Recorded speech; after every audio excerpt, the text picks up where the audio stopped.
Our next presenter is Dr. Rosie Newsome. Thank you, Karen, and it's a pleasure to be here today to talk with you about how food date labeling contributes to food waste and to follow up on all the detail that Dr. Jean Busby provided.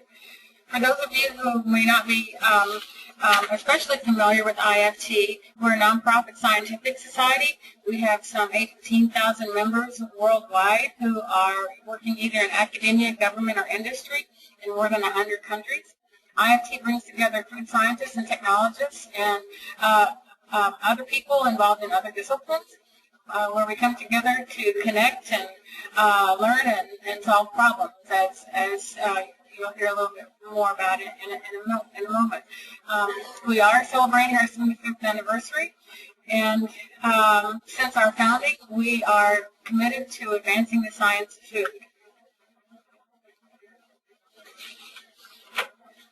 The key points I want to share with you are that food waste is a substantial issue on a global scale. The date labeling of food, such as the use of best by, best before, and sell-by dates, is a contributing factor to some of that waste. And that scientific advances and technological innovations are important to reduce waste and to solve future global food challenges. As we heard from Dr. Busby, there are many definitions of food waste out there, and since I'm going to share with you a little bit of global perspective about the amount of food waste, I thought I would put up this definition of food waste that comes from the Food and Agriculture Organization of the United Nations, or FAO. And this organization defines food waste as part of an overarching volume of food loss. And with food waste being food that was fit for human consumption, but which by choice or after the food has been left to spoil or expire as a result of negligence is discarded or used for other purposes like animal feed. Why are we concerned about food waste? Well, the population size is projected to be huge in the future, to 9.6 billion by 2050 and more beyond. There's the issue of hunger. 1 in 9 people experience hunger. There's hidden hunger and malnutrition, which has ramifications. And then there's the significance or extent of global food wastage footprint. We have limited resources going in to produce food that's wasted, and that's an issue. And then there's climate change. 33 to 50% of food on a global scale is wasted, and that's equivalent to 1.3 billion tons per year of food, or $1 trillion in value annually that are lost and don't provide the economic value to the people involved in the food system. Then there's the issue of the use of land, water, energy, and other inputs, such as those at the agricultural level that Jean mentioned, that are not productive for wasted food. And there's a negative impact on the environment, and food waste hinders our ability to address food security, and it also impacts economic development. Greenhouse gas emissions are a component of the environment issue. Food loss and waste happen throughout the food system, and the causes vary depending on situations in different countries. In developing countries, more food loss and waste occurs in the early to middle stage of the food system at post-harvest or processing levels, for example, whereas in industrialized countries, more of the food loss and waste occurs at retail and consumer levels. In developing countries, a component of the issue is managerial and technical difficulties having to do with limitations in preservation or packaging or transportation and distribution, marketing and the like. Whereas in industrialized countries, as you heard from Jean, there are factors at retail and consumer levels. At the consumer level or in the home, for example, poor planning and making grocery purchases, or another would be quality standards and confusion about date labels on food. A recent One of many recommendations made at a recent international conference on nutrition was this one. We need to improve storage, preservation, transport, and distribution technologies and infrastructure to reduce seasonal food insecurity and food and nutrient loss and waste.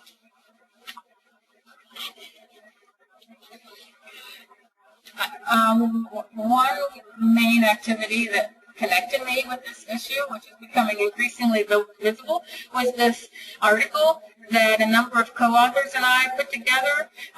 Will Fisher of IFT and myself worked with a working group of people in academia, industry, the regulatory community, and in other sectors to write about the extensive U.S. history there is on this topic, terminology and applications that vary in the U.S. and in other countries, different regulatory frameworks, food quality and food safety aspects of this issue, consumer perception, and information on food loss and waste, not only the extent, but the waste reduction efforts that there are increasingly happening and initiatives.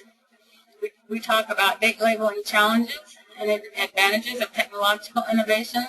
We also include a call to action. What we wanted to do in this effort is to bring some science-based information to this issue so that there could be discussion around this and more risk-based decision-making by the various stakeholders.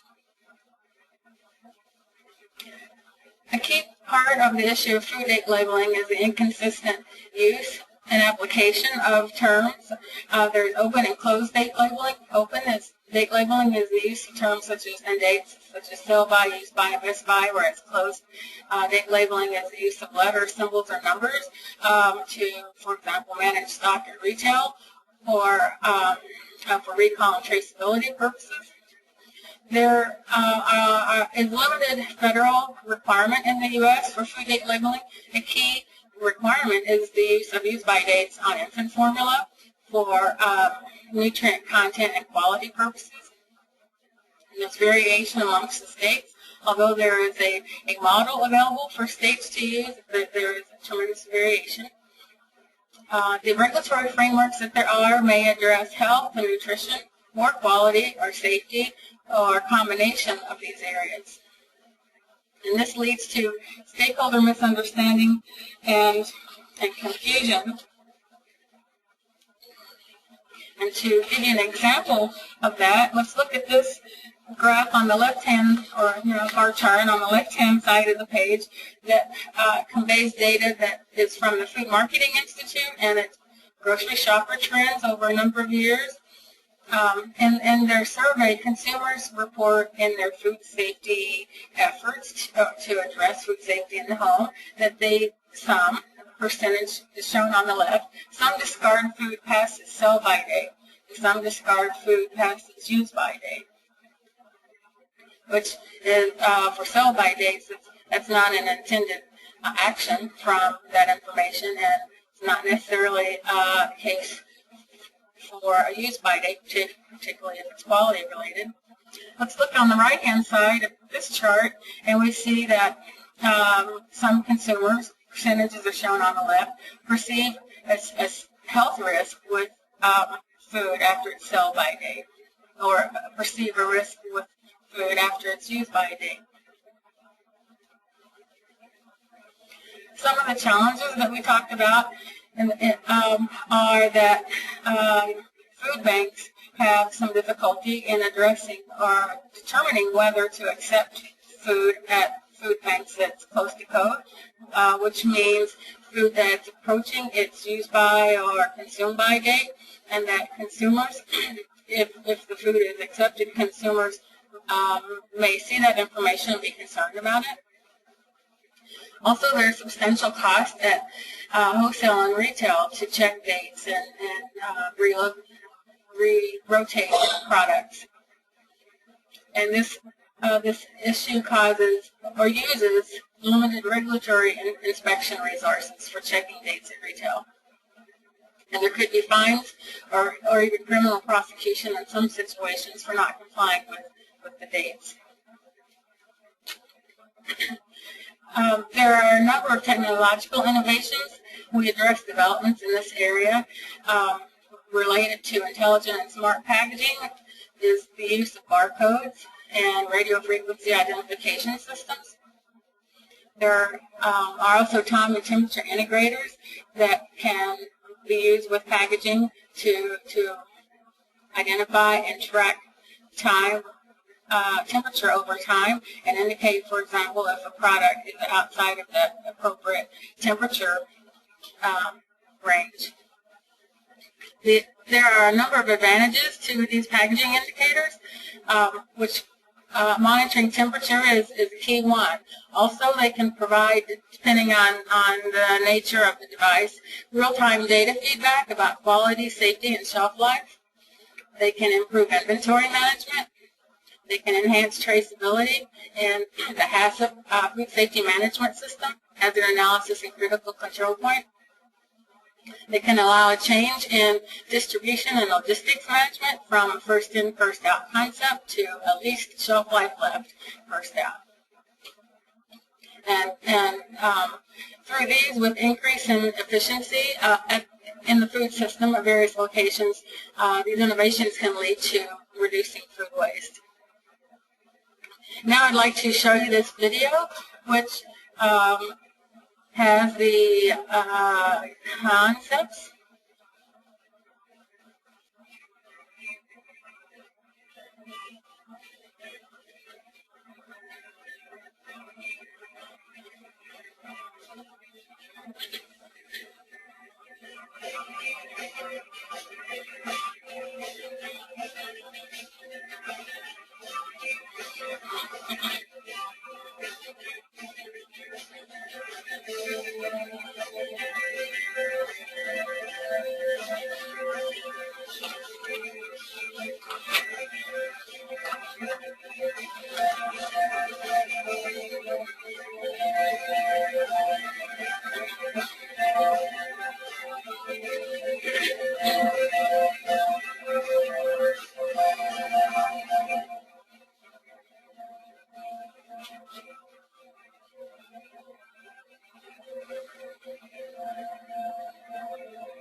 To summarize, we concluded that collaboration to develop a simple, workable solution to address stakeholder challenges would be beneficial.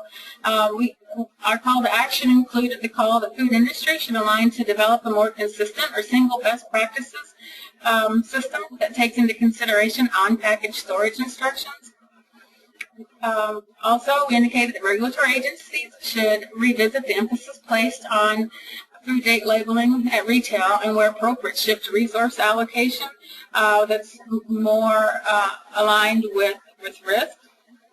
We call for providing clear, simple consumer direction on food safety and quality, and the meaning of date labeling, which would improve food waste behavior. We also called for additional research to evaluate and further develop indicator technologies such as time temperature indicators and integrators, and implement other improvements along the supply chain to monitor temperature, handling, and storage, which could better gauge true shelf life and reduce food waste, especially for fresh produce. We're making progress in raising awareness of this issue with presentations. For example, Ted LaBuza, one of the co-authors, recently presented to the National Science Foundation at a food safety workshop on time temperature integrators.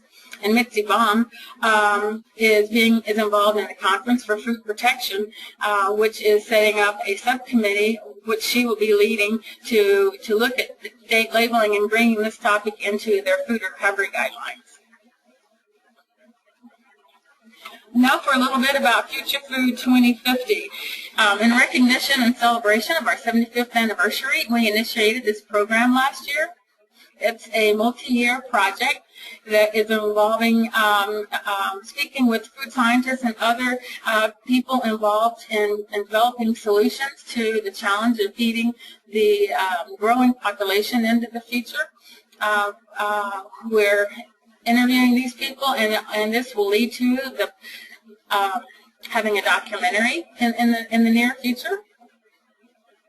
And the goal is to tell the story of the food science and technology solutions for the food system and allow us to feed the world sustainably by 2050.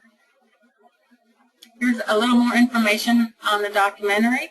The director is Academy Award nominee Scott Hamilton Kennedy. Here's the web address for futurefood2050.com and where the documentary can be previewed. We want the documentary will gain clarity on how we will feed the 9 billion plus people in the future and raise issues on the challenges, raise visibility of the challenges and the issues and how we will address them. These are some of the people involved in Future Food 2050, the stories and interviews, and here's some areas of focus of the interviews on this side.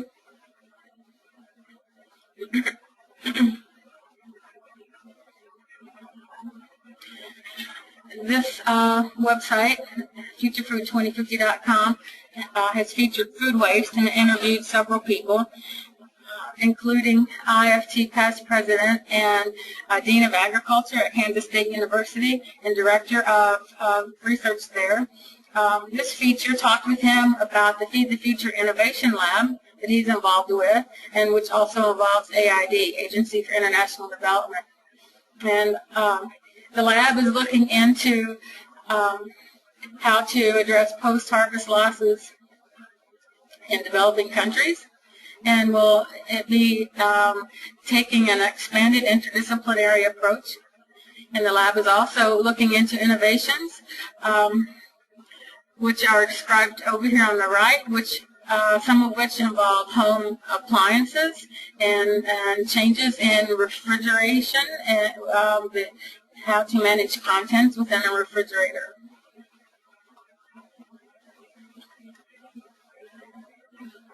So that concludes my presentation.